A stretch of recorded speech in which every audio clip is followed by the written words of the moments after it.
خداوند بر ما و شما خبر میدهد ولقد کرمنا بنی آدم و حملناهم فی البر والبحر و فضلناهم علی کثیر مما خلقنا تفضیلا. به تحقیق من فرزند آدم نسبت همه مخلوقاتی که در روی دنیا دارم از همه اونها دیده مکرمتر ساختم، عزیزش ساختم. ولقد کرمنا بنی آدم، یعنی خداوند مخلوقای زیادی دارد. ما و شما گاه وقت دعا میکنیم 18,000 مخلوق میگیم، در اصل 18,000 مخلوق خدایی البته موجود هست و از بین این 18,000 مخلوق فرزند انسان خدا میگد ولقد کرمنا بنی آدم. فقط و فقط فرزند آدم من در بین همه اینها چیکار کردم؟ مکرم ساختم.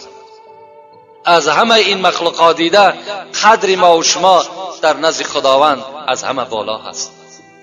ما شیء اکرم علی الله یوم القیامت من ابن آدم. رسول اکرم میگوید در روز قیامت از فرزند آدم دیده دیگر مخلوق هیچ کدامش در نزد خدا قدری ندارد. قیل یا رسول الله ولا الملائکه، میگه رسول الله را سوال کردند آیا ملائکه هم دیده از خدا از این فرزند آدم دیده پستر است؟ رسول الله گفتند ولا الملائکه، ملائکه هم در نزد آدم هیچ قدر قیمتی ندارد. миноксидили 5% ва амизаролиш ҳатман истифода мебаред бародаро. аз надоштани риш танқисӣ мекашед, аз рехтани мӯи сар танқисӣ мекашед, пас ин мушкили шумо ҳал аст. миноксидили 5% истеҳсоли амрикоӣ метавонед ба мизаролер истифода баред. дар муддати 2 моҳ кафолати 100% метавонед риш ёки мӯи сари худро бароред. бародар та хад акҷои қирған ама чӣ рафти омадӣ 100%. ком эмиграсион та нишон буде чандим число инамин бародаро имрӯз 21 сентябр ай и дина гузаштем 20-да. ина миграсионка 100% пешад частни 20-да гузаштем. бе очрад мерад сразу мезгарим ё. Гарим. Салом алейкум. Амая. Ханна. Нормально рафтем омадем. Ай куҷои Тоҷикистони? Ай Кавказогор. Чӣ рафти омадӣ? Ку ҳамаш хат газда. Нормально ам хайд. برای گراجان تاجیکستان دام سوال میتم میخوام بعد 3 ساعت 4 ساعت پراور که میکنم هم سوالش در کنکریت جواب ده تمام به خاطر به اگرون چه به پرابلم اگرون پرابلم داشته باشه در همش برادر حل میکنه تکشتا بیاین ماشیناشو فول در روز قیامت از فرزند آدم دیده دیگر هیچ چیز در نزد خدا حتی ملائکه ها هم در سینه دوم بعد انسان قرار میگیرند. ان المؤمن اکرم علی الله من ملک مقرب. رسول اکرم میگوید حتی بنده مؤمن فرزند انسان در نزد خداوند از ملائکه مقرب دیده در نزد خداوند نزدیکتر است، با قدرتر است، با فضلتر است. نظر به سوی خود کن که تو جان دل ربایی. نظر به سوی خود کن که تو جان دل ربایی. شاعر میگوید ای انسان نظر به سوی خود بکن، نظر به سوی خود کن که تو جان دل ربایی. مفکن به خاک خود را که تو از بلند جایی. تو زی چشم خود نهانی، تو کمال خود چی دانی؟ چو دور از صدف برون آ که تو بس گران بهایی. حضرت میگوید نه دور قدر دارد، نه صدف مثل تو قدر دارد. تو بسیار یک گران بهایی، تو بسیار یک قیمت بلندی داری، تو بسیار یک فضیلت خیلی بلندی داری، اگر تو به شرطی که با قدر خودت به این منزلت خودت برسی. در تفسیر قرطبی یک حکایه میارد که در دوره های خلیفه منصور عیسی موسوی گفتگی شخص زندگی میکرده است. این همون خلیفه منصوری هست که ابو حنیفه از دست این کشته شد.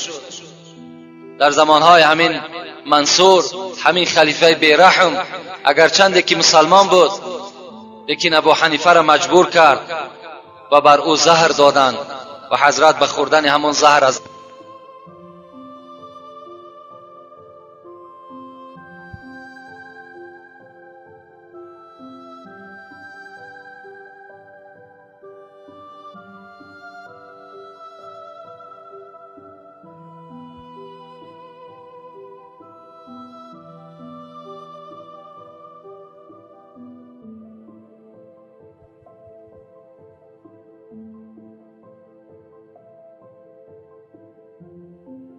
این ابو حنیفه که خیلی امام مشهوری هست، حضرت بین برای چی؟ برای آنه که حضرت پیشنهاد کردن منصور که تو قاضی میشوی. حضرت ابو حنیفه قاضیگی را قبول نکردن، قاضیگی را قبول نکردن، زندانش کردن. 4 سال میگه در زندان بود، 4 سال عذابها کشیدن. هر روز میگه در پشت مبارک چند دره میزدن تا که تو چکار کنی؟ تا که تو همین قاضیگی را قبول کنی. لیکن حضرت قبول نکردن. در آخر از دست همین منصور مجبوران چکار کردن؟ یک قدح زهر داده شد و از دنیا گذشت. در دوره همین منصور عیسی موسوی گفتگی میگه در تفسیر قرطبی میگذرد که یک مرد میگه به سوی زن خود گفت اگر تو از ماه دیده زیبا نباشی تو بر من طلاق. وقتی این سخن میگه گفت، این زن میگه چند روز از این مرد جدا شدند، زیرا که این شرطی که این شوهری او گذاشت که تو از ماه دیده اگر زیبا نباشی تو در نزد من طلاق هستی. در حال نزد عالما میگه مراجعت کرد که شوهری من چنین شرطی مانده است که اگر تو از ماه دیده زیبا نباشی تو بر من حرام هستی. چیکار کنم؟ آیا یگان فتوای دارد که ما باز حیات خودمانه از سر نو بنیاد کنیم؟ نزد میگد منصور همه علما جمع شدند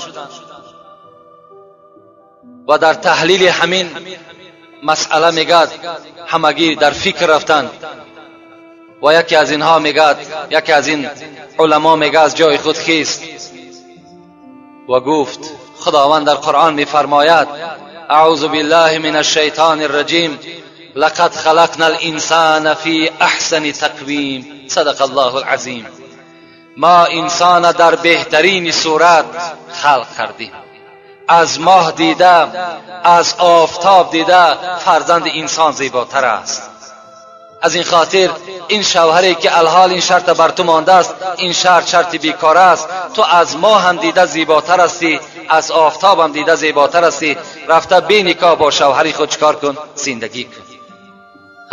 یعنی البته این آیات هم دلالت بر این میکند که انسان البته زیبا هست، انسان با قدر هست، با فضل هست. لکن باز ناگفته نماند که در دوام همین آیت خداوند بر ما و شما چی میگوید؟ ثم رددناه اسفل سافلین صدق الله العظیم. همین فرزند انسانی که از همه مخلوقات دیده زیباتر است، با قدرتر است، مکرمتر است، همین در پسترین دوزخ با جاش میکنم. همین فرزند انسانی که این قدر منزلت دارد، این قدر قدر دارد، در پسترین سطح دوزخ باز همین فرزند آدم چکار میکند؟ جایگیر میشود. به سبب چی؟ به سبب آن است که خداوند بر ما و شما میگوید ان عرضنا الامانه علی السماوات والارض والجبال فابین ان یحملناها واشفقن منها وحملها الانسان انه کان ظلوما جهولا صدق الله العظیم. خدا چی میگوید؟ میگوید به درستی این که ما یک امانت داشتیم که این امانت بر آسمان پیشنهاد کردیم، بر زمین پیشنهاد کردیم، لکن زمین آسمان به این بزرگی رد کردن، قبول نکردن، این امانت قبول نکردن. وقتی که به فرزند آدم این امانت ما پیشنهاد کردیم، در حال فرزند آدم این امانت قبول کرد. این امانت چی است؟ این امانت خداوند میگوید این احسنت جوزیت و این اسأت عقبت. اگر شما به عبادت خدا بپردازین شما مکافاتی نیک میگیرین، اگر از عبادت خدا سرکشی کنین شما چی هستین؟ شما در نزد خدا مکافاتی بد میگیرین. این همان امانتی هست که اگر ما و شما همین عبادت هایی که الحال ما و شما انجام میتیم، همون امانت است که خداوند به حضرت آدم پیشنهادش کرد. حضرت آدم این قبول ساخت. اگر ما و شما امروز همین امانت خیانت کنیم، بر همین امانت اگر ما و شما ایرا پسی سر بگذاریم، همون آیتی که خداوند میگوید فرزند آدم در پسترین دوزخ جا میکنم، البته شایسته همون پسترین دوزخ همون بنده ای که از عبادت خدا رو میگرداند سزاوار میگردد. بهاییم بروی اندر افتاده خار، تو همچون الیف بر قدم ها سوار. بزرگی انسان بین. بهاییم بسر اندر افتاده خار، تو همچون الیف بر قدم ها سوار. حیوان میگه نظر کن سعدی که چگونه میگه خدا آفرینش کرده است که سری او دائم بیچاره به سوی پایان خار است، لیکن انسان بین میگه که در بالای قدم های خود سوار است. نگون کرده ایشان از بحری خور، تو آری بعیزت خوریش پیشی سر.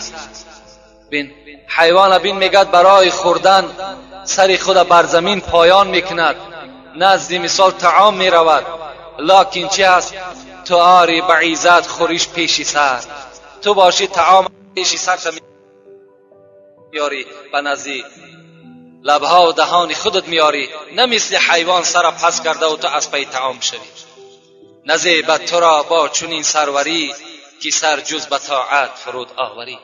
خدا اینقدر زیبندگی و اینقدر فضیلتی که بر تو داده است، بزمی این اگر تو از عبادت خدا که رو بگردانی، از تو دیده دیگر بی‌زیبترین، از تو دیده بی انصافترین دیگر مخلوق سعدی میگد موجود نیست دیگر. ولیکن بدین صورتی دلپذیر، فریبا مباش سیرتی خوب گیر. حضرت میگوید این بر تو کرده است، تو بر این فریبا مشو، تو بر این چکار نکن، تو بر این فریفته نشو، بلکه سیرتی خوب گیر، بلکه تو راهی حق بشناس، تو برای حق چکار کن، قدم بزن. راهی راست بایدد نه بالای راست، که کافر هم از روی صورت شماست. البته راه راست برای خودت انتخاب کن، راه عبادت برای خودت انتخاب کن، راه خداشناسی را برای خودت انتخاب کن. در این صورت چی است؟ تو بنده همون بنده ای که الحال از آیات ها مکرم بدنی او را شنیدی، تو از اون طایفه هستی. و الا اگر تو به قدر خود نرسی، به این منزلت خود که نرسی، کافر هم از روی صورت شماست. انسانی کافر هم مثل ما و شما هست، اونم مثل ما و شما جسد داره.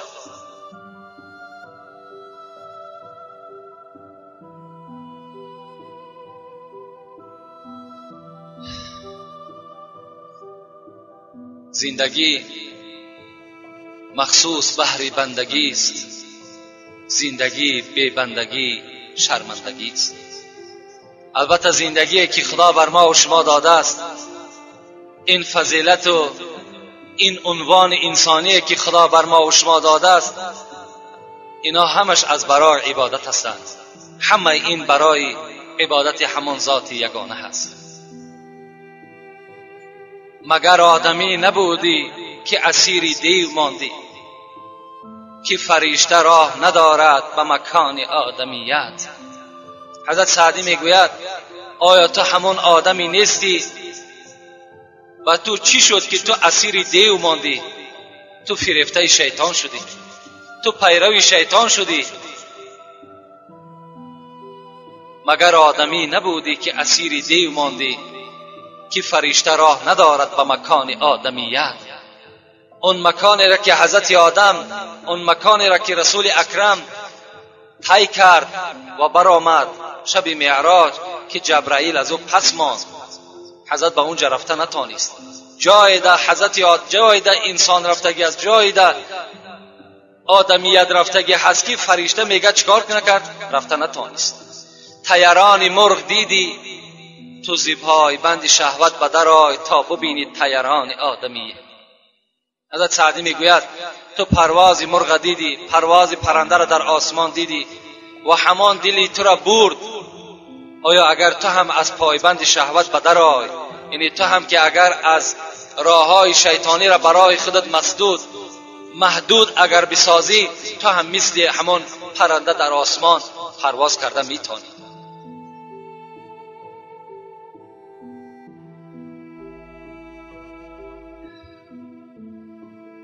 امروز ما و شما انسانیت یعنی با یک شکل، با یک چهره های زیبا، با یک لباس های زیبا باید که البته تصور نکنیم، بلکه زیبا و مکرم و معظم در نزد خدا همان کسی هست که او عبادت دارد، در وجود او چی است؟ ترس خدا موجود است و از خدا می ترسد. اون انسان چی است؟ اون انسان در نزد خدا این منزلت هایی که الحال از آیت ها بر شما خواندم، از حدیث ها خواندم، البته همین اون کس موفق است. و الا به این قد زیبا مانو، به این ثروت و دولت مانو، به این مرکب هایی که ما و شما سوار میشیم، البته به این ما و شما هیچ ننازیم، زیرا یعنی انسان به اینها در نزد خداوند شناخته هم نمی شود، در این هیچ قدر و منزلت هم پیدا کرده نمی تواند. یعنی خوش به حال همه ما و شما که همان انسانی که الحال من برای شما معین کردم و برای شما خبر دادم، البته همین است. این یک مختصرا درباره فضیلت و درباره آن وظیفه هایی که انسان بر دوش خود دارد. البته وظیفه همه ما و شما معلوم است. وظیفه ما و شما الحال همین نماز جمعه که شما آمدین، یا نمازهای با جماعتی که شما انجام میدین، یا اینکه روزهای ماه رمضان که شما میدارین، همه این وظیفه هر کدام ما و شما هست. همین اگر ما و شما انجام دادیم، انشاءالله در نزد خدا ما و شما همان معظم و همان مکرمی که خدا خبر داده است ما و شما صاحب میشویم. الحال اینجا یک چند سوال هاست و چند سوال های دیگر هم در خانه بود، فراموش کردیم بیاریم جواب اونها را بر شما برسانیم. انشاءالله جواب اینها را الحال برای شما میرسانیم. و یک خواهرم از ما التماس کردن الحال که درباره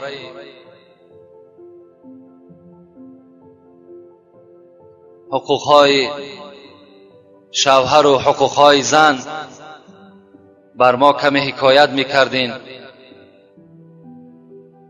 یا یک موضوع خاصه برای ما آماده میکردین.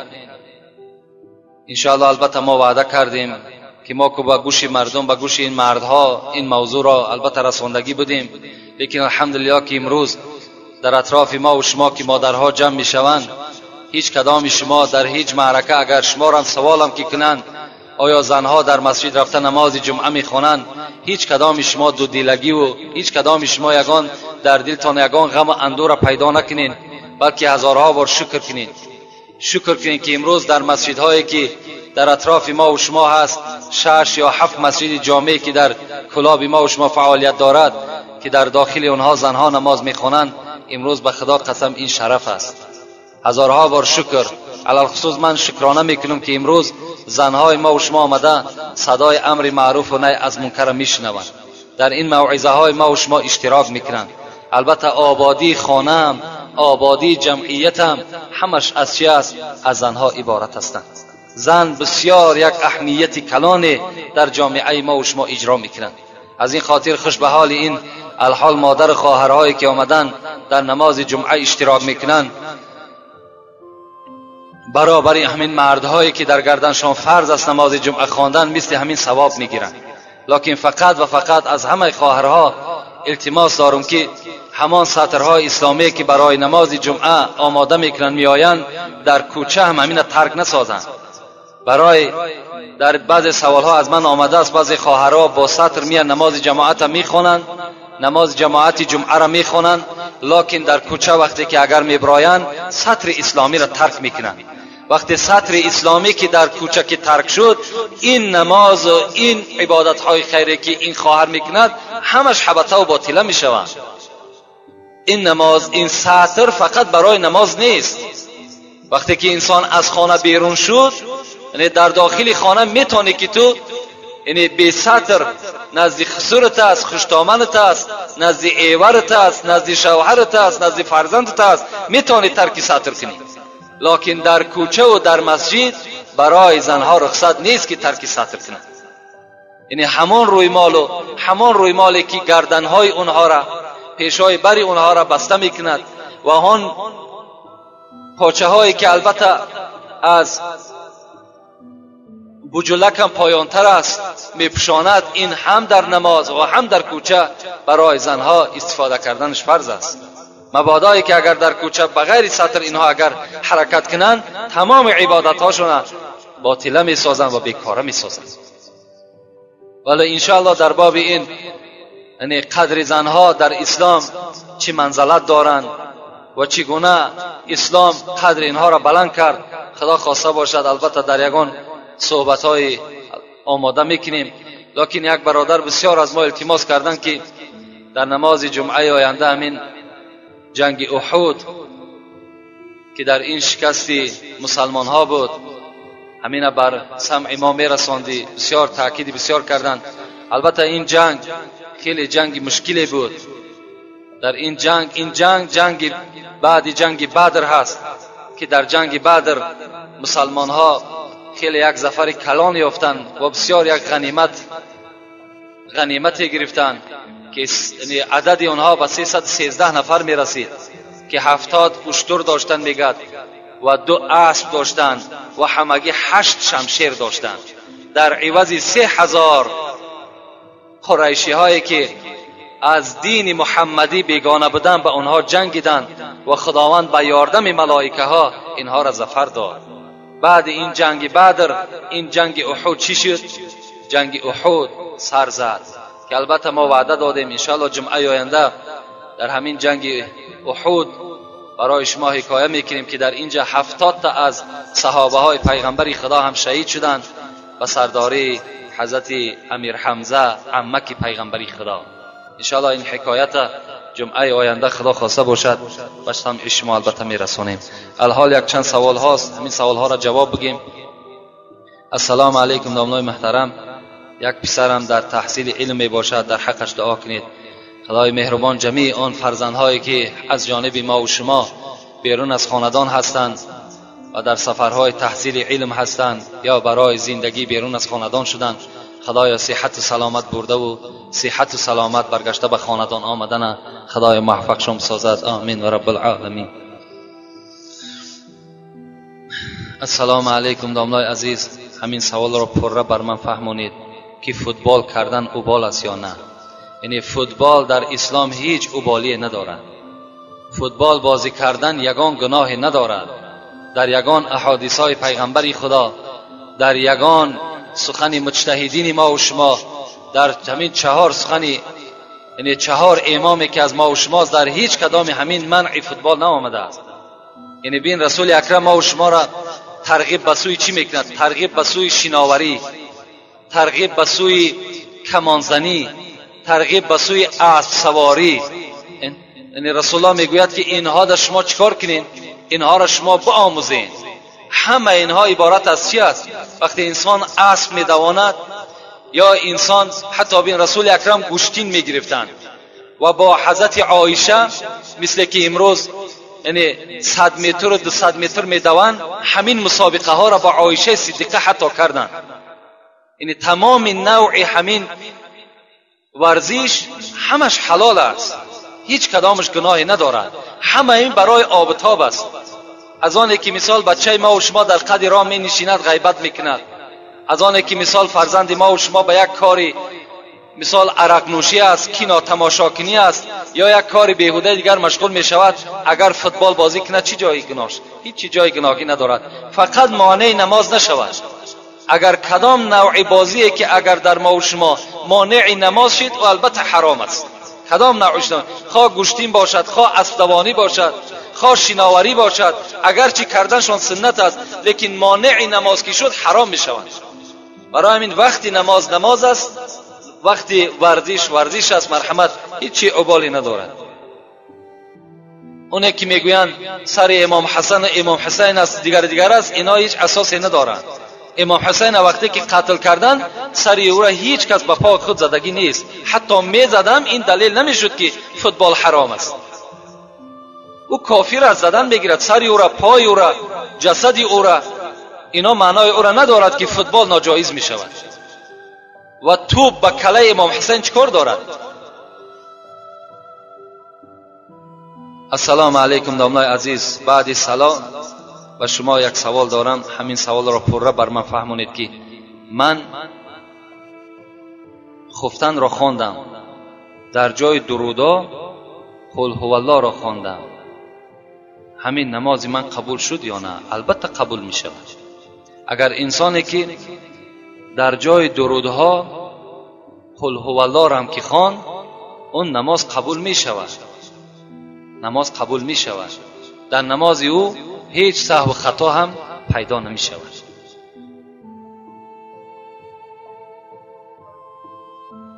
لیکن این معنای او را ندارد که مثال ما و شما اگر در جای درودها هم اگر سوره اخلاص هم که بخوانیم نماز ما درست شدن میگیرد، یعنی در جای او همین را خواندن بگیریم. البته یعنی در جای اخلاص، در جای درودها اخلاص خواندن سهونش انسان گناهکار نمیکنه، لیکن این ما و شما قصدا نکنید، زیرا که یعنی تغییرات در همین موضع ها می شود، اینجا ترک سنت می شود، ما و شما گناهکار میشیم اگر دیده و دانسته و قصدا بکنید. السلام علیکم آقای حاجی. اولا سلام بر شما. بعد از سلام من میخواهم که یک سوال را بر شما بگویم و شما به این سوال ما پرره پاسخ گردانید. سوال ما این میباشد: بعضی آدمان میگویند که تای کش را تراشیدن اوبال است، بعضی ها میگویند که اوبال نیست. من میخواهم که با این سوال ما پرره پاسخ گردانید. از شما خواهش میکنم که درباره این سوال کمی معلومات میشنیدیم. یعنی زیر کش تراشیدن یا چیدن هر دوش سنت است. یعنی چیدنش هم آمدگی است در حدیث ها، تراشیدنش هم آمدگی است، لیکن در تراشیدنش نه، بلکه در تراشیدنش نه و در چیندنش بعض فضیلت ها را رسول اکرم خبر دادند. یعنی اگر انسان زیر کش میچیند، یعنی بینایی چشمش، روشنی چشمش زیاد می شود. گفته پیغمبر خدا بر ما و شما خبر دادند. و الا اگر کسی که یعنی زیر کشم تراشدم در مسئله ها میگذرد، در حدیث ها میگذرد، هیچ ابالی ندارد، گناهکاری ندارد. کسی میخواهد میتراشد، کسی میخواهد چیندن میگیرد، باکی ندارد.